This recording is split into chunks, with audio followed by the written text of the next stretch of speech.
Okay, I've titled this video Hall of Fraud Trainers.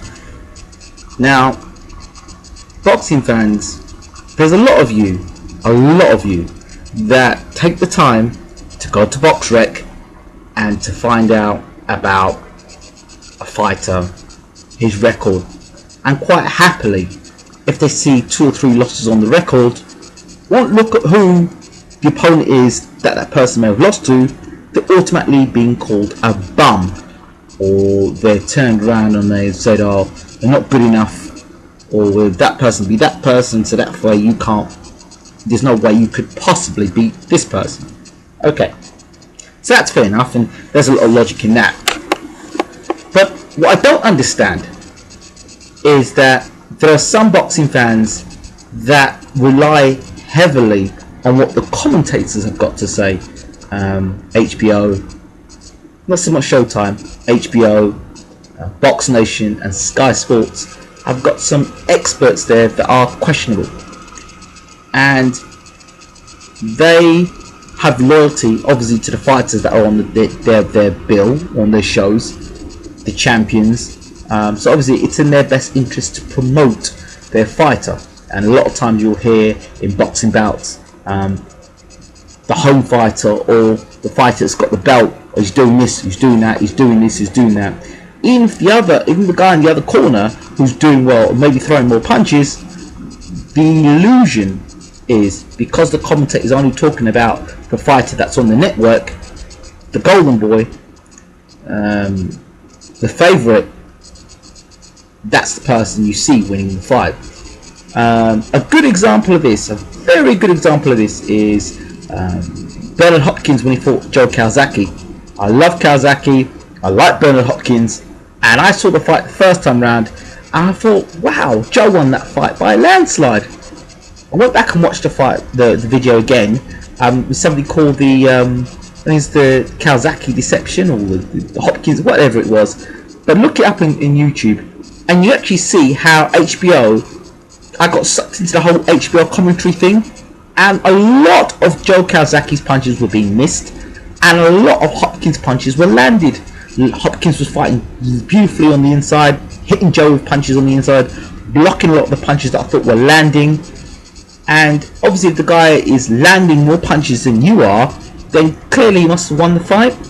So I've kind of looked at the whole Joe Calzaghe Hopkins fight and I give the fight to Hopkins. In some rounds the fight wasn't even close, but go back and look at it. Anyway, this is not really what I want to get into. I've kind of got slightly diverted. What I want to talk to you today about, or tonight about, or in the morning about, is Hall of Fraud trainers. This trainer is the best trainer in the world. Yeah, he's one of the best trainers in the world. You hear it.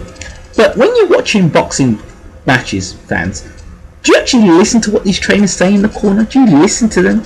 Do you listen to the advice when a fighter's in trouble? And do you watch, or do you listen to what they say at a press conference and then watch how they fight afterwards? Now, if plan A is not working, what does the trainer say in that corner?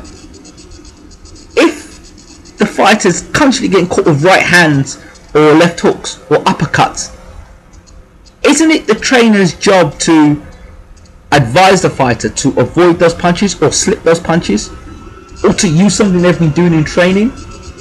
That's what I thought a trainer was there for. Not to really tap the guy in the back and say, you're doing good, son, or to tap him on the back and say, keep going, I believe in you. That isn't a trainer. To me that sounds more like a cheerleader, but that's just my opinion. And I certainly don't want nobody in the corner who's my trainer, is gonna turn and say to me, keep going, son. That's not telling me anything apart from you're encouraging me.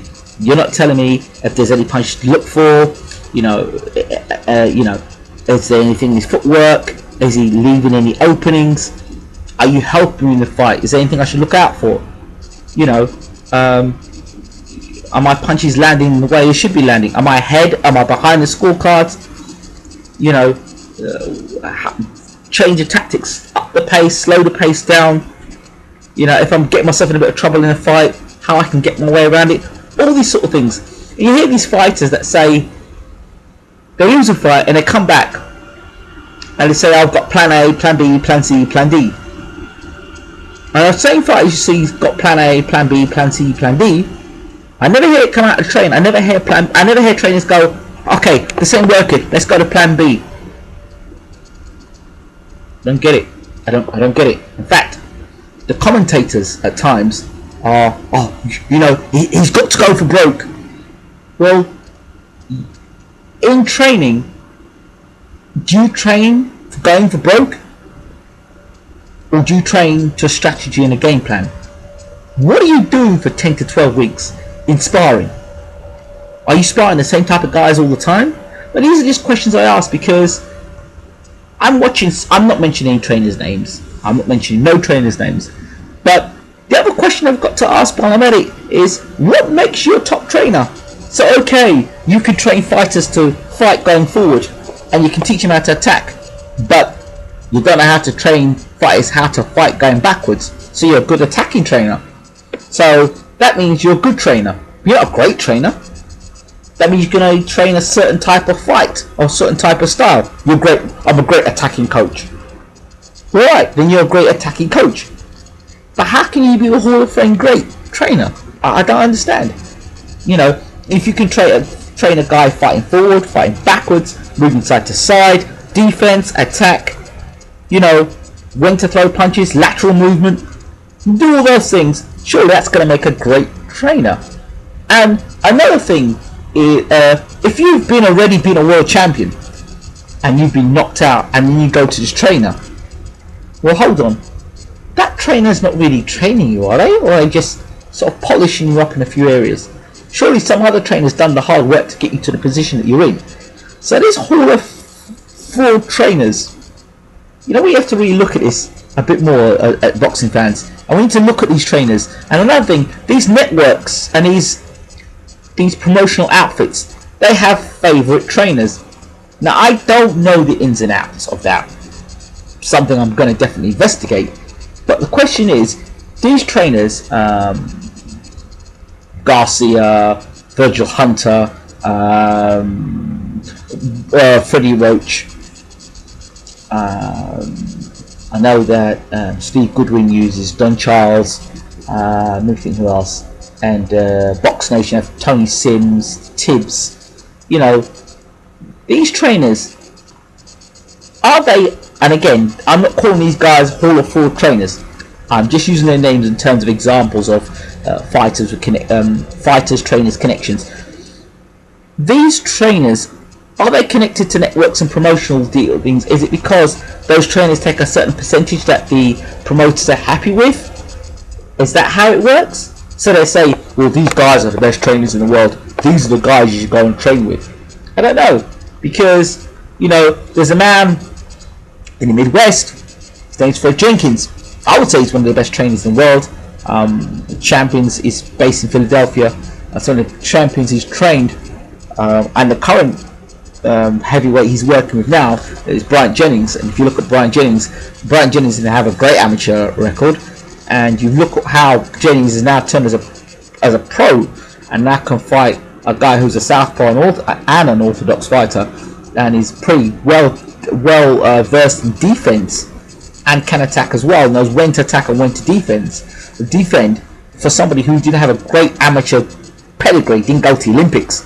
Brad Jennings is doing a great job. So you look at fighters, trainers like that. What have you done? Who have you trained from grassroots level up to world championship level? Now, Ross Abner. Now Anbar, sorry. He trained quite a few fighters.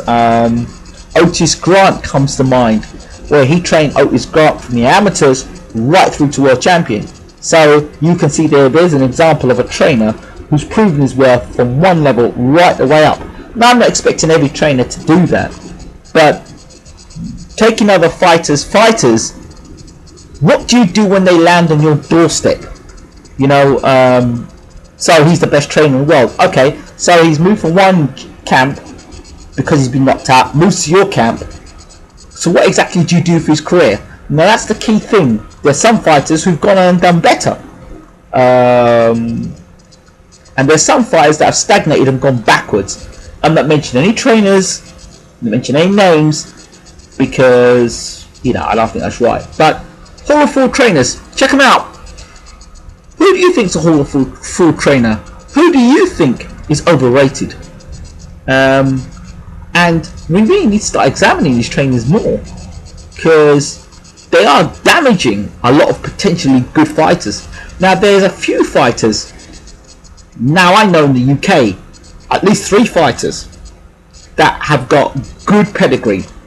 I mean good amateur pedigree, great amateur pedigree, turned pro, but their trainers, I'm not sure, can deliver them to be world class. That's the thing. And in the UK, we've got some good fighters, but have we got any fighters there that are going to really go to the next level and really be a superstar? You know, that's the question. Hatton was a superstar. Froch was a superstar. You know, but who's going to cross over to America and do the business? Question. Are our trainers good enough in the UK to produce world champions? Brendan Ingle, for me, remains to be, you know, the best trainer in the UK by a long shot. Because you do well with one fighter, suddenly you become a great trainer because you've done something with one fighter. No, I thought greatness was something you did over and over and over and over again over a period of time. Again, let me know what you think. Who is your Hall of Fame trainer? Who's the most overrated trainer in the current era, in previous eras? Let me know what you think. Don't forget to rate, subscribe, leave your comments, and of course, thanks for watching. I'm out.